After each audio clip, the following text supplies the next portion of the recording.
What was it like making the decisions for Batman, Barjo? Oh, it felt just right, Hex, just right. Well, Double Fine Studios was founded 16 years ago and headed up by the delightful Tim Schafer. And would you believe, Hex, they started in a clog shop? Yeah, they certainly have come a long way. Games like Psychonauts, Stacking, Broken Age, they all have that identifiable charm. Well, NichBoy was recently lucky enough to get a peek at how they do things, so let's take a look.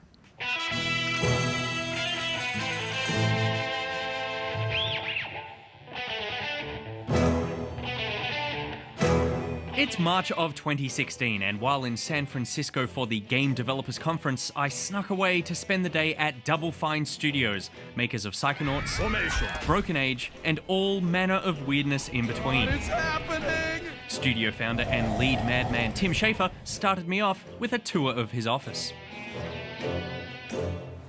You want to see my office? I do, but Yes. it says do not disturb. Is this... Yeah. No, come on. We're fine? Here's my office. This is where I do the writing. It's a little messy. Look, VR. You got tech These are my everywhere. notebooks. Yep. For all the long form writing. This is Eddie. How often do you go back into the notebooks? No, only the top one. I really don't look at anything else. Someday when I'm dead. Look at this. Someone gave me felted a Curtis. That is terrific. And this is Zim, who's the voice, Richard Horvitz, who does the voice of Raz. Is it cool getting dolls made of things? Like, I feel like, you know, you've made the games, you've made the characters and stuff, but I think it's weird to see like cosplay from one of your characters. Like, That's probably the most There's something exciting. you make up in your head, and then there's someone standing in front of you dressed up like the character. That's real power, is what that is. I'm basically creating people pretty much like God. Yeah. Yeah. You've got like a little army. Yeah, except for our people are cooler. That was the first album I ever bought. You can see how old it is. Ozzy signed that. That is amazing. How old were you when you got that? I feel like 13. This is the Love Giver from Brutal Legend. Yes. It's the promo. They made only like a couple of these. Can I touch it? You can touch it. Can I touch it? Not there, Not that big? but okay. All right. Good enough. Some original Grim Fandango art from Peter Chan. Beautiful. And then, of course, all the Rubik's Cubes. Okay, I had like a regular Rubik's Cube. Yeah. And then I used to always be playing with this. And then someone left this on my desk, like a 4x4. Yep. I'm like, oh gosh, I gotta figure out how to solve that. When I figured that one out, they left this on my desk. No, So people 5. just leave. Do you know who it is? It was like a mysterious Rubik's fairy. That's a tentacle as well. Yeah, that's a tinfoil hat. We had a thing in Psychonauts about wearing a tinfoil hat. Yep. So this is actually made by Rex from Media Molecule. You know, made Terra, Right. Yep. It's a good look. Double Fine games seem to be birthed by just sheer force of will when it comes to you. Do you think that that's something that's important in running an indie studio, having that one figure? Every studio is different, you know, and some of them operate because, you know, 5 people started them, like Media Molecule, you know, they're just a group, and I think however they're formed, I think sets their personality for the rest of their life, and ours was formed by me, and it was kind of, you know, like, I'm gonna make this happen, you know, no matter what. I just didn't, part of it was being, you know, dumb enough to not know all the stuff that was gonna be a struggle later on, so we just made it happen that way. And I always feel it's like Tom Sawyer painting that fence. You know, he like makes it look like really fun, so other people come up and offer to paint the fence for him, and he's like, well, okay, I'll let you paint the fence. It's kind of like you've tricked everyone here into working here. You've got, okay, yeah, I'll keep my voice down. It's probably top secret game stuff. So are these areas all like segmented off? Like, is this the, you know, Psychonauts people, and this is the Day of the Tentacle people? Actually, whenever a new project is starting, they switch seats a lot of times. Right, so okay. No one usually stays in the same place for too long. I am here with Aaron. How old are you, like 6? 24, so kind of close, yeah. And you're the youngest person here? Yeah, So what's your job title? programmer. What am I looking at on this screen besides numbers? Our virtual reality game that we're making called Psychonauts in the Rhombus of Ruin. Hello, darling. I just wanted to make sure that you're okay. Yeah, I'm fine. I'm currently looking at a way to implement a new visual effect that'll look really nice, but also not slow down the game too much. Wow. It's really interesting because it's all very new. No one really knows how to do all this stuff yet. It's all very experimental. I feel like this must be a pretty good job for your first one in the industry. Yeah, I'm pretty happy with my first opportunity that I managed to get. All right, well, don't screw this up, because this is your shot. I'm just going to leave you with that.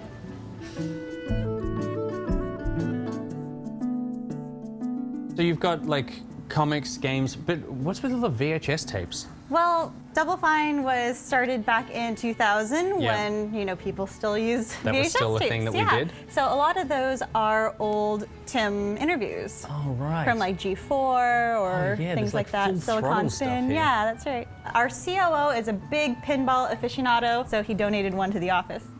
Just going into this, I'm definitely going to lose. Like, I'm going to do really badly. Oh, yes. And I'm dead. Over here, we have our Headlander wall. Nice. So we've had more art walls before, but depending on what projects we're working on, we change them out.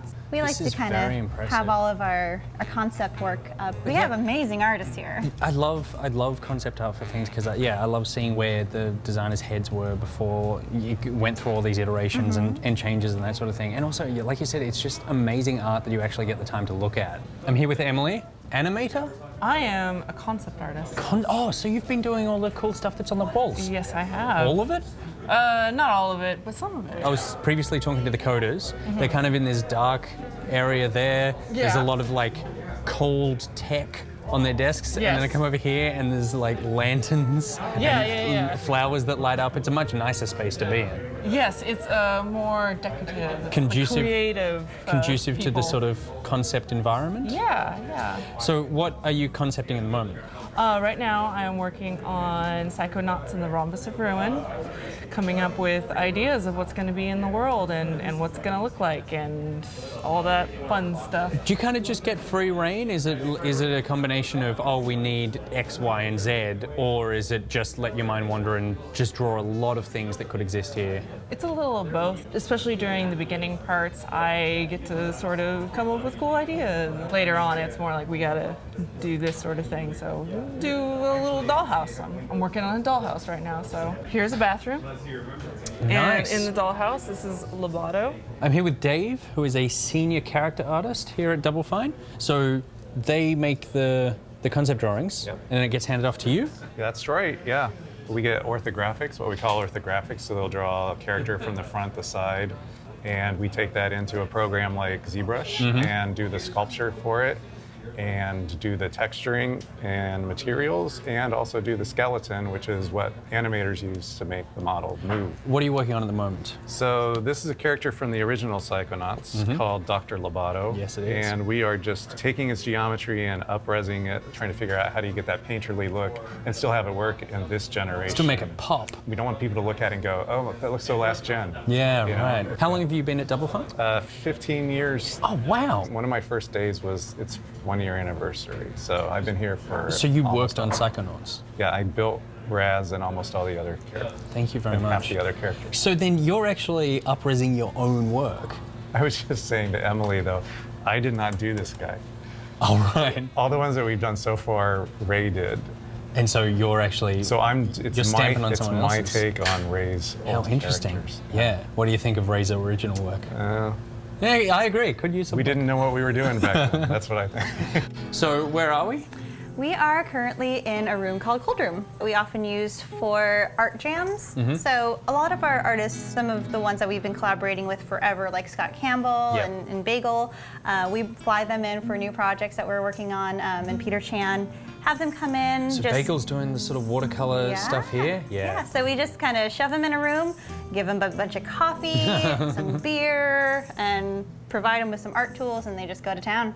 In these flat files, we also have a lot of old concept work. Oh, wow. Yeah, man, so this is like a brutal This is all the one, original stuff. Over here, we have some early Lily drawings before we actually figured out what she was going to look like. Wow. Yeah. Bobby. God, this stuff's so old. Yeah, so we've been working on archiving them properly. We didn't even have a logo Didn't even yet. have the logo. Yep. This is beautiful. It's beautiful, and it's so supportive. We have some of the most amazing fans. There's lots of lovely letters like, thank you so much for coming to Argentina, Tim, and all the magic you've been giving us since our childhood. Yeah. But then the art itself It's beautiful. is spectacular, yeah. I reckon these people are angling for a job. We do get a lot of those letters. Yeah, this is very nice. I like you've got the art inspiration around the corner, and then this is like soul inspiration. The audio designer? I am number 2. And you're the sound designer with the coolest hair, we would say? Definitely. Yeah, definitely. What are you working on currently? I am working on our Psychonauts VR project. Are there sound changes going to VR? Like, how's your job changed? I mean, the process of designing sound isn't too much different, but everything's done mono so far, since everything's done as a source point. Oh no, you're regressing. Usually when we do an ambience for a game, it's just a stereo file, and we add a lot of depth to it, a lot of cool sounds panned in certain directions, and they're just kind of trying to make the user feel immersed by just having this background sound kind of blend in. But with VR, everywhere they look and turn, it just feels like more close to reality. So the entire ambience is generated from, okay, there's like a fridge over there, that's got a hum. Oh no, did the squirrels get in here again? That's to be expected when you park a plane in the woods, darling. You don't want to take their attention away from actual gameplay, but I mean, it's nice that they can just take a second and go like, oh, that is making a sound, that's cool. And I can even put like a smaller sound globe that when they lean in, they'll hear like more parts going at that point. Like lots of cool opportunities for sound there. Meeting room? Meeting room. I'll give you one guess as to what the name of this meeting room is.